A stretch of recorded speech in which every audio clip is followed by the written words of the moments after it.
ഇപ്പൊ യൂട്യൂബ് തുറന്നു കഴിഞ്ഞാൽ രേണുസുതി അങ്ങോട്ട് നിറഞ്ഞാടുകയാണ് യൂട്യൂബ് മൊത്തം.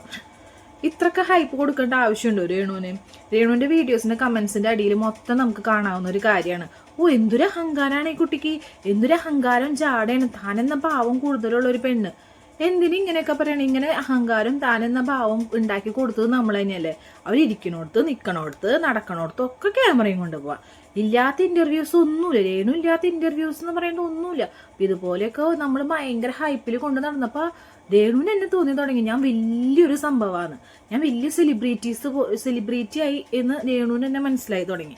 അപ്പോൾ നമുക്കായാലും ഇതുപോലൊരു അഹങ്കാരവും കാര്യങ്ങളൊക്കെ വരും. അപ്പോൾ നിങ്ങളൊരു കാര്യം ശ്രദ്ധിച്ചു നോക്കിക്കേ, ഈ നിൽക്കണോടത്തും ഇരിക്കണോടത്തേക്കും ക്യാമറ കൊണ്ടുപോകാണ്ട് ഈ ഇന്റർവ്യൂസിലൊന്നും വിളിക്കാതെ ഞാൻ പാമ്പ് പത്തി മടക്കുന്നത് പോലെ തന്നെ രേണു പത്തി മടങ്ങി ഇരുന്നോളും.